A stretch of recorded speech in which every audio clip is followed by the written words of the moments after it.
Beredar video di media sosial yang memperlihatkan serangan dahsyat menghantam sebuah mobil yang sedang melaju di jalan raya dekat Asdod.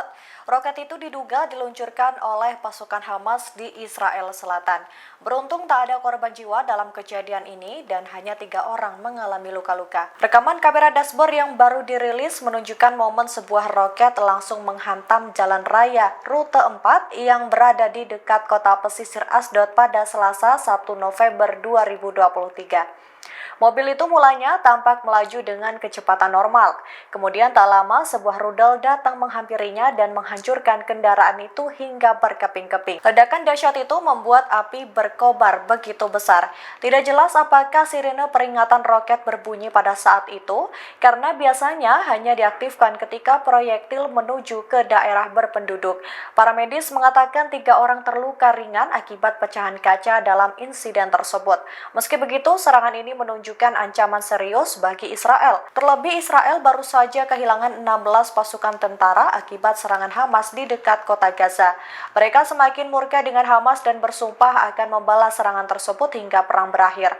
Sementara itu, pasukan Zionis Israel sendiri sudah membunuh lebih dari 8.805 warga Palestina sejak serangan udara pada 7 Oktober 2023. Dalam serangan terbaru yang diluncurkan Israel di Jabalia menyebabkan 195 orang tewas dan 120 orang hilang.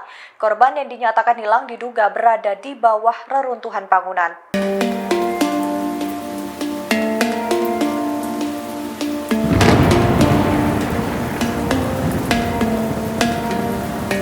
Pasukan militan Hamas semakin memperkuat barikade pertahanannya.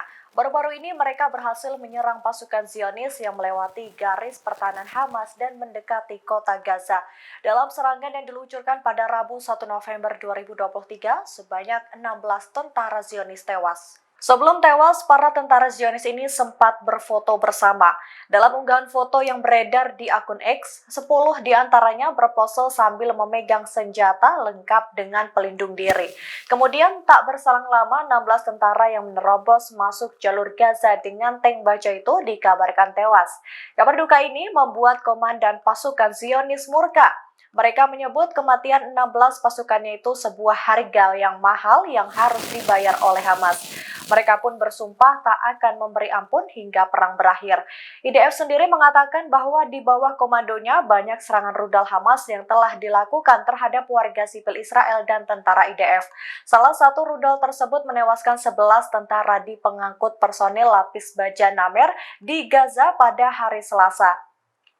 2 tentara Israel lainnya tewas ketika RPG ditembakkan ke gedung tempat mereka berada. 2 tentara lainnya juga tewas ketika tank mereka menabrak alat peledak pada hari Selasa. Dan seorang lainnya tewas akibat tembakan mortir di perbatasan pada hari Rabu. Sehingga jumlah korban tewas pihak militer Zionis sejak Selasa pagi menjadi 16 orang.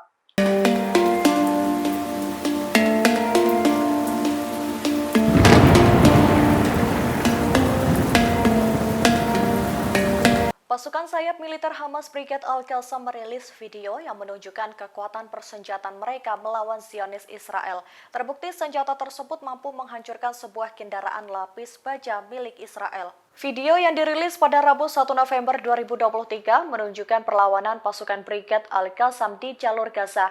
Mereka tampak bersemangat menggempur tentara Israel di sebelah timur Al-Zaitun. Diketahui senjata yang dimiliki pasukan pejuang Hamas itu tak main-main. Mereka menggunakan sebuah RPG anti-tank Al-Yasom yang terbukti ampuh melawan tank baja Israel. Serangan yang mereka luncurkan bisa menyasar lawan dengan akurat. Di arah yang sama, para pejuang Al-Qassam juga menghancurkan 4 kendaraan militer Israel menggunakan peluru anti-tank Yasin 105 sekaligus menghadapi pasukan infanteri di sebuah gedung di Beit Hanon. Mereka juga berhasil mengebom menara kontrol dan komunikasi pusat di situs Abu Taibek sebelah timur pusat Gaza. Serangan itu membuat banyak pasukan Zionis menjadi korban jiwa dan membakar kendaraan mereka hingga tak berbentuk. Kejadian ini membuat pasukan Israel jadi ketar-ketir. Seorang pakar urusan militer Yossi Yehosua menilai kekuatan persenjataan yang dilakukan Hamas dan pejuang Palestina menimbulkan kerugian yang besar bagi IOF, termasuk penembak jitu dan penggunaan IED.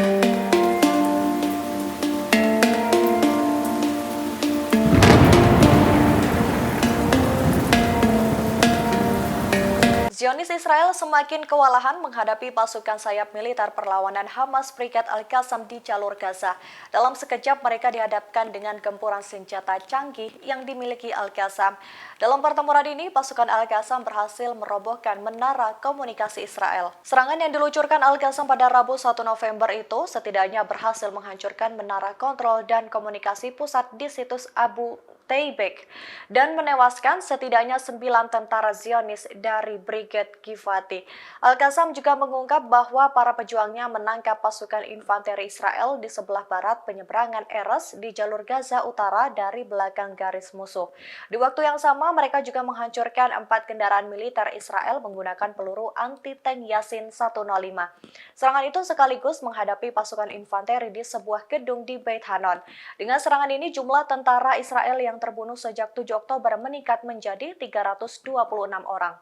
Jumlah tentara Israel yang terbunuh pada serangan terakhir kemarin telah bertambah menjadi 16 tentara per hari ini, Kamis 2 November 2023. Peristiwa ini menjadi pukulan yang berat bagi petinggi Israel. Mereka mengecam keras tindakan penggunaan senjata anti-tank yang digunakan pejuang Palestina melawan pasukannya. Tampaknya invasi darat yang dilakukan Israel di jalur Gaza ini mengalami kemunduran. Mereka semakin kewalahan menghadapi senjata yang dimiliki pejuang Al-Qassam.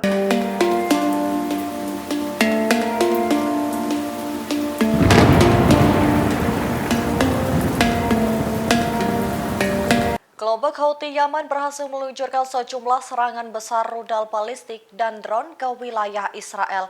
Serangan yang dimulai pada Rabu 1 November 2023 itu memiliki kekuatan yang lebih besar dari senjata milik Hizbullah.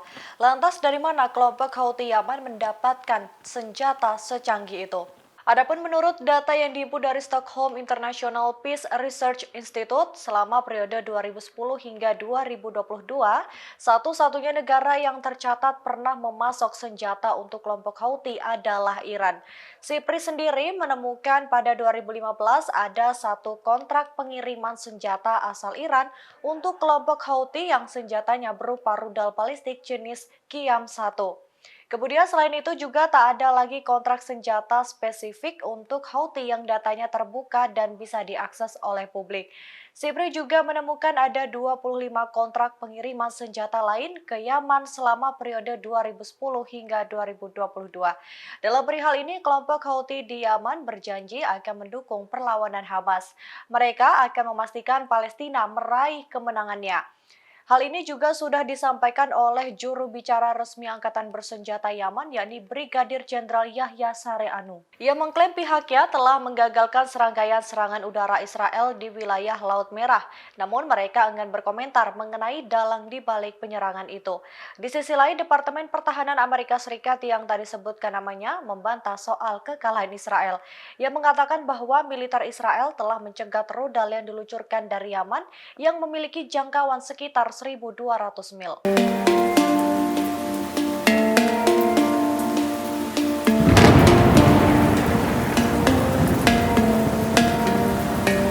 Beredar video yang memperlihatkan kekejaman polisi Israel di Yerusalem terhadap orang Yahudi anti-Zionis. Mereka datang secara tiba-tiba dan memaksa orang Yahudi menurunkan bendera Palestina. Dalam video tersebut menunjukkan polisi Israel menggerebek lingkungan Yahudi di Yerusalem yang diduduki untuk menurunkan bendera Palestina. Polisi Israel tampak memperlakukan mereka dengan sangat kasar. Orang-orang Yahudi itu pun melawan permintaan polisi Israel, hingga akhirnya mereka dipukul, ditinju dan dihajar hingga babak belur. Bahkan ada pula yang dipaksa masuk ke dalam ruangan gelap. Sebagaimana diketahui, dalam serangan terakhir Israel di Jabalia Gaza menewaskan 195 orang dan 120 lainnya terluka. Kemudian Israel juga dikabarkan meluncurkan serangan baru yang menargetkan sekolah UNRWA di Camp Al-Shati di Gaza, di mana lokasi tersebut digunakan sebagai tempat berlindung ribuan pengungsi di Gaza. Serangan itu terjadi setelah 5 warga Palestina tewas dalam serangan sebelumnya yang menargetkan wilayah sekitar sekolah tersebut. Akibatnya beberapa negara memutuskan hubungan dengan Israel sebagai protes atas pemboman dan pembunuhan warga sipil di Gaza, seperti Yordania yang turut menarik duta besarnya untuk Israel.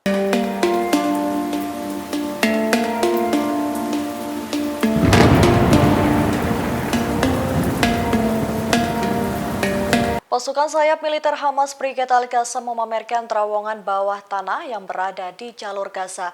Dalam terowongan itu mereka tampak menyiapkan beberapa persenjataan untuk menyerang Israel. Dalam video yang beredar tampak terowongan itu panjang mengular dan begitu gelap. Namun ada beberapa juga lampu yang digunakan sebagai penerangan. Dalam terowongan itu pejuang perlawanan Al-Qassam terlihat muncul dari terowongan yang dipersenjatai dengan Al-Yasin 105. Mereka juga menyiapkan sebuah RPG anti-tank tandem yang terbukti sangat efektif melawan tank canggih dan kendaraan tempur infanteri milik pendudukan Israel. Para pejuang terlihat secara akurat menembaki pasukan Israel yang menyerang, membakar kendaraan mereka dan menimbulkan banyak korban jiwa di IOF. Selain itu, Brigade Al-Qassam juga berhasil mengebom menara kontrol dan komunikasi pusat pada hari Rabu 1 November 2023. Al-Qassam juga mengungkap bahwa para pejuangnya menangkap pasukan infanteri Israel di sebelah barat penyeberangan Erez di jalur Gaza Utara dari belakang garis musuh. Serangan itu berhasil menewaskan setidaknya 3 tentara secara langsung.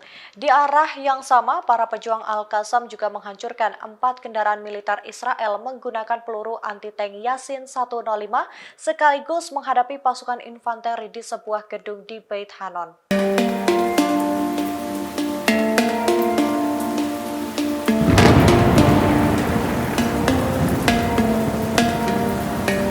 Emoji bergambar buah semangka sempat trending satu di akun X. Gambar ini disebut memiliki arti sendiri bagi warga Palestina.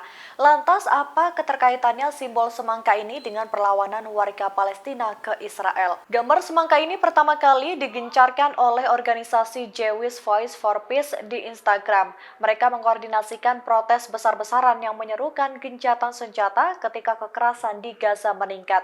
Mereka membagikan gambar semangka sebagai bentuk ajakan untuk menghadiri protes melawan tindakan Israel yang kemudian viral di media sosial. Penggunaan buah semangka ini menjadi simbol protes warga Palestina rupanya yang sudah ada sejak 1960. Kala itu terjadi perang antara Israel dan negara-negara tetangga seperti Mesir, Suriah, dan Yordania. Kemudian pemerintah Israel juga melarang pengibaran bendera Palestina di dalam perbatasannya untuk membatasi nasionalisme Palestina dan Arab. Di masa itulah irisan semangka dengan buahnya yang berwarna merah cerah, kulitnya yang berwarna hijau putih, dan bintik-bintik bijinya yang berwarna hitam menjadi pengganti bendera Palestina. Buah ini juga tersedia untuk digunakan dalam demonstrasi menentang pendudukan Israel di tepi barat dan Gaza, di mana para pengunjuk rasa membawa irisan semangka sebagai pengganti bendera.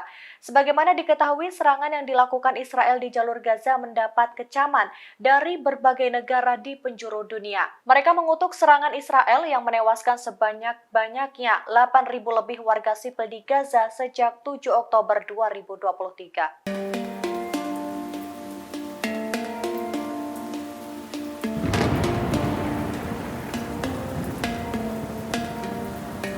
Sekretaris Jenderal Hizbullah Hasan Nasrallah angkat bicara soal konflik antara pasukan Israel dan Hamas yang terjadi sejak 7 Oktober 2023. Hasan disebut akan bersiap untuk mengumumkan perang melawan Israel pada Jumat 3 November 2023. Menanggapi hal ini, Israel mengaku telah menyiapkan diri menanti serangan tersebut. Beberapa hari setelah pembantaian tanggal 7 Oktober di Israel Selatan, Hizbullah mulai melancarkan serangan terhadap Israel Utara dari seberang perbatasan Lebanon dengan menggunakan roket, mortir, dan rudal. Kelompok ini mengklaim telah melakukan lebih dari 105 serangan. Namun hal tersebut tak membuat nyali Israel menciut. Pasukan pertahanan Israel atau IDF justru semakin menggila di tepi barat Gaza. Mereka bukannya menyerang pasukan militer Hamas, malah menyasar warga sipil yang tak bersalah. Seperti yang baru-baru ini terjadi, mereka tampak menggerebek rumah seorang warga Palestina di tepi barat. Dalam video yang beredar, pria itu tampak keluar dari rumah dengan tangan terikat. Pria itu kemudian berjalan sambil ditodong senjata. Seperti diketahui, hingga sejauh ini Israel terus menggempur wilayah kota Gaza. Terbaru, mereka menyerang halaman sekolah UNRWA yang merupakan tempat pengungsian warga Palestina. Serangan itu diluncurkan dengan menggunakan senjata terlarang fosfor putih. Belum diketahui bagaimana dampaknya terhadap warga di wilayah tersebut.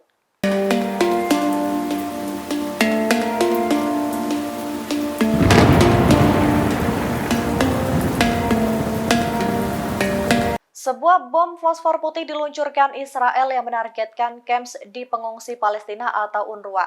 Serangan itu dijatuhkan pada hari ini, Kamis 2 November 2023. Dalam video tersebut, asap terlihat mengepul dari bom yang dijatuhkan di halaman sekolah badan tersebut. Beberapa orang tampak membawa wadah berisi air untuk memadamkan bom. Sebagaimana diketahui, UNRWA sendiri merupakan tempat berlindung untuk para warga Palestina akibat serangan udara Israel. Israel telah menargetkan sekolah-sekolah serta rumah sakit, rumah-rumah, dan rumah ibadah yang mengklaim bahwa sasaran militer ada di sana atau di dekatnya. Serangan ini semakin memperjelas tindakan Israel melakukan pelanggaran karena tak mengikuti aturan main perang. Apalagi mereka menggunakan fosfor putih sebagai serangan yang mematikan.